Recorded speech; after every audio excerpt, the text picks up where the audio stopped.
La disparition du petit Émile.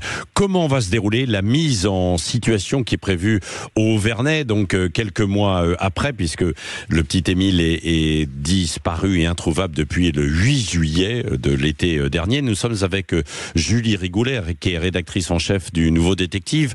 Bonjour à vous, rebonjour à vous. Quelle est la différence d'ailleurs entre une mise en situation et ce qu'on appelle habituellement une reconstitution ?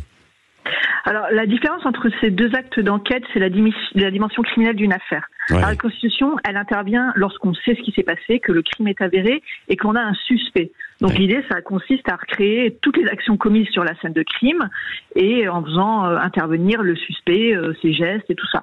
Ouais. Mais lorsqu'il n'y a pas de suspect, qu'on ne sait pas précisément ce qui s'est passé, alors on organise une mise en situation comme ce qui va se passer dans quelques minutes au Vernet. Oui, c'est ça. Alors, donc, il y a 17 personnes qui ont été convoquées. Qu'est-ce qu'on va chercher à savoir à travers ça, à travers cette mise en situation-là ?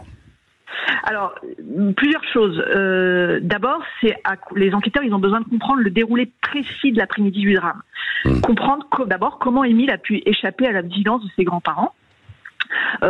Ensuite, ça fait plusieurs mois, enfin vous l'avez dit, depuis la disparition de l'enfant le 8 juillet, que les enquêteurs mènent de nombreuses auditions auprès de tous les protagonistes de ce drame. Et l'idée, c'est de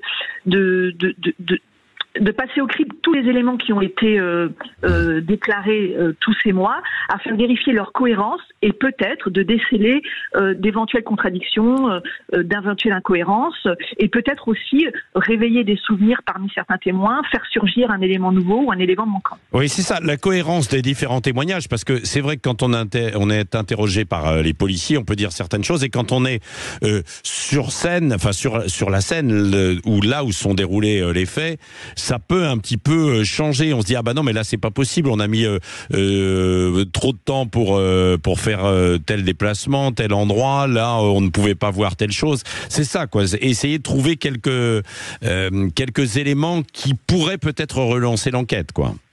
Voilà, alors par exemple, parmi les 17 personnes convoquées ce matin, il y a évidemment les proches, la famille d'Émile, à savoir ses grands-parents, ses oncles, ses tantes, c'est à peu près 12 personnes. Mais il y a aussi les deux témoins qui affirment avoir aperçu Émile déambuler seul dans la rue peu avant sa disparition.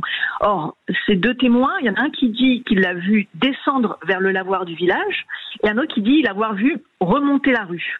Et donc, alors c'est pas forcément incohérent à ce stade-là de l'enquête, mais voilà, l'idée c'est de confronter ces deux témoignages, par exemple, pour voir si ça colle.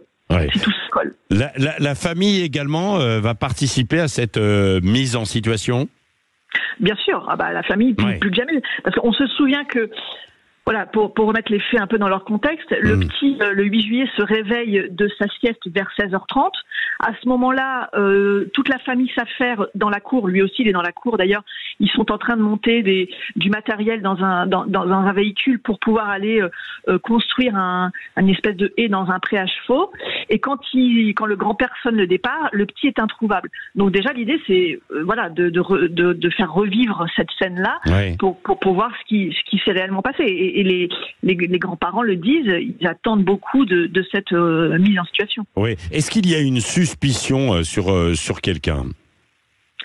Pour l'instant, il n'y a eu aucune mise en examen, aucun suspect officiel n'est intervenu dans cette affaire. Oui, c'est ça. Du petit garçon, on le rappelle, il avait 2 ans. Donc, quand un gamin de 2 ans échappe à la vigilance, évidemment, et on a mené des fouilles un peu partout, hein, on le rappelle, quoi. Alors, les conditions sont différentes parce que c'était au mois de juillet, en plein été, il faisait très chaud.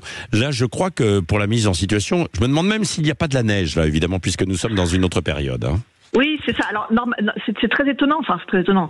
En tout cas, souvent, un peu, la question du calendrier est toujours, en général, est assez respectée. C'est-à-dire qu'on respecte la temporalité. Vous dites le climat.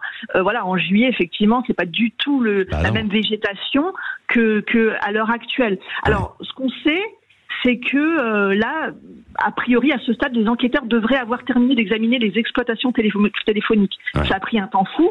Est-ce qu'il y a quelque chose qui est ressorti de toutes ces exploitations et qui veulent vérifier au plus vite ? peut-être. Oui. En tout cas, ça conduit votre magazine, Le Nouveau Détective, à cette une sur ce dernier numéro. Petit Émile, petit Grégory. Les enquêtes vont-elles basculer? Parce que c'est vrai qu'il y a eu de nouvelles analyses qui ont été lancées, là, on en parlait lundi, pour le petit Grégory aussi. Hein. Oui, tout à fait. Et là, effectivement, cette mise en situation peut faire basculer l'enquête. On peut découvrir des choses.